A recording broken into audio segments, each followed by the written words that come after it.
Écoutons communiqué des PPACI. Avant d'écouter, je vous prie de vous abonner, liker et partager dans toutes les groupes. C'est très fort.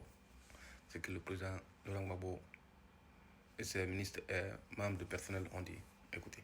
CI s'est réuni le samedi 24 janvier 2026 en sa première session ordinaire sur convocation et sous la présidence effective de son Excellence M. Laurent Gbagbo, président du parti, à son cabinet 6 à la Riviera à Toban, de 16h à 18h.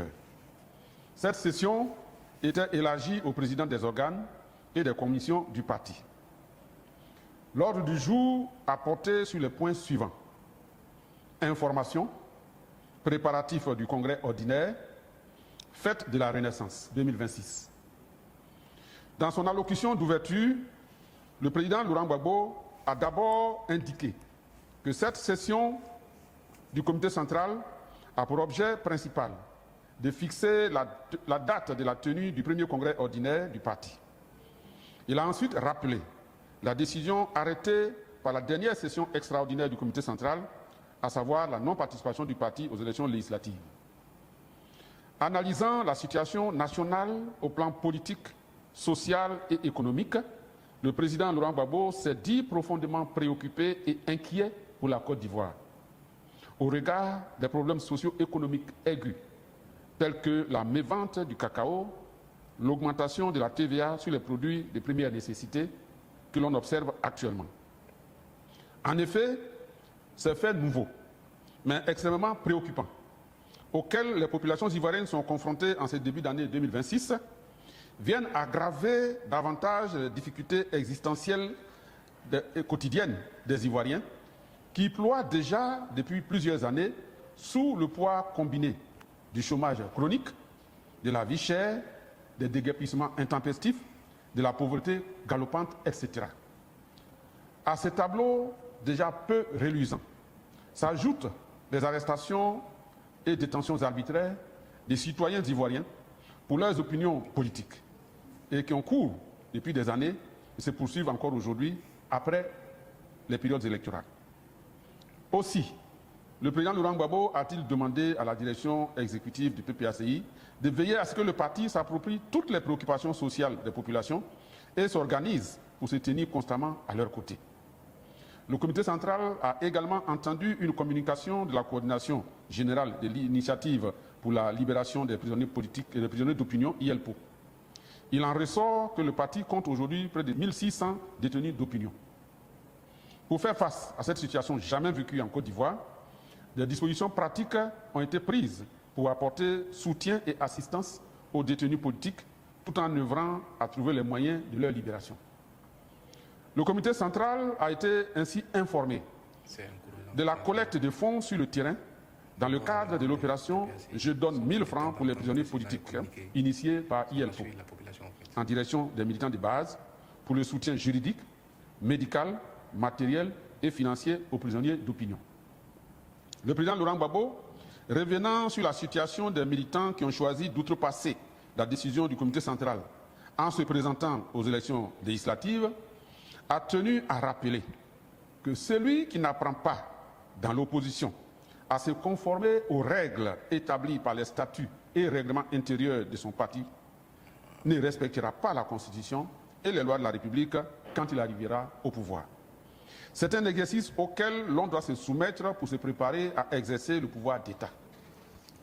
C'est pourquoi, conformément aux procédures prescrites par nos textes, il a traduit les contrevenants à la décision du comité central devant le conseil de discipline auquel il appartient désormais de traiter leur cas. À cet effet, il a demandé au conseil de discipline d'agir avec diligence et dans le strict respect des textes en vigueur en la matière.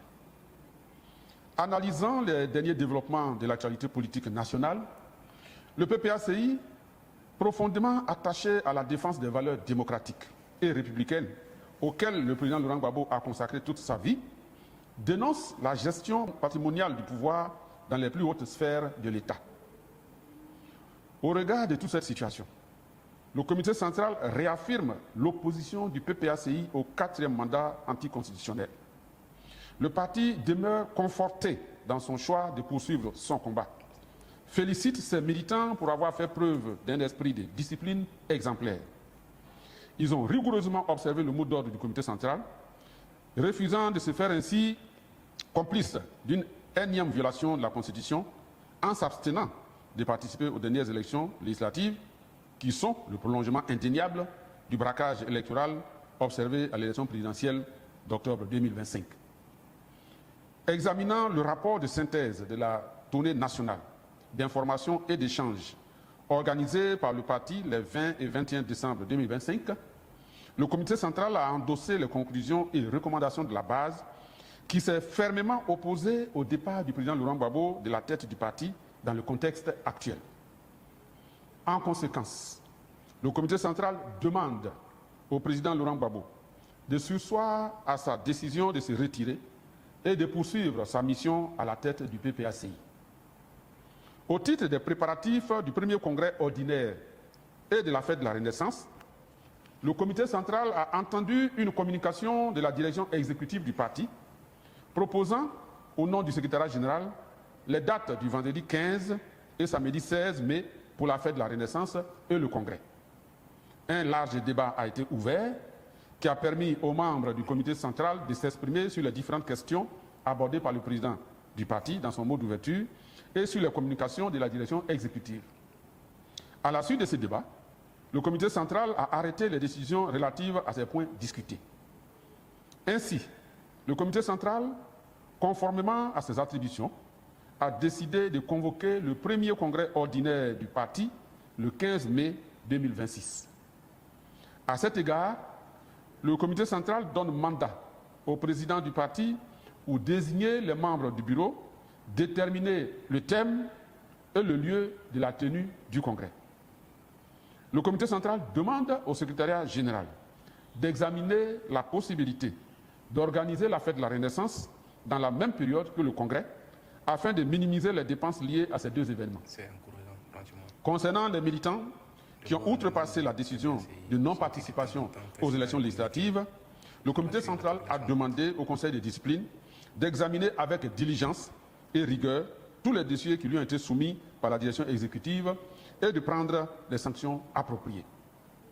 S'agissant du soutien aux prisonniers politiques et des initiatives entreprises pour leur libération, le comité central a salué la mise en œuvre de l'IELPO, la mise en place de l'IELPO, et a exprimé son soutien ferme à l'opération « Je donne 1000 francs » pour les prisonniers politiques. Le comité central engage la direction exécutive à organiser des missions d'information et d'échange sur l'ensemble du territoire national en vue de remobiliser toutes les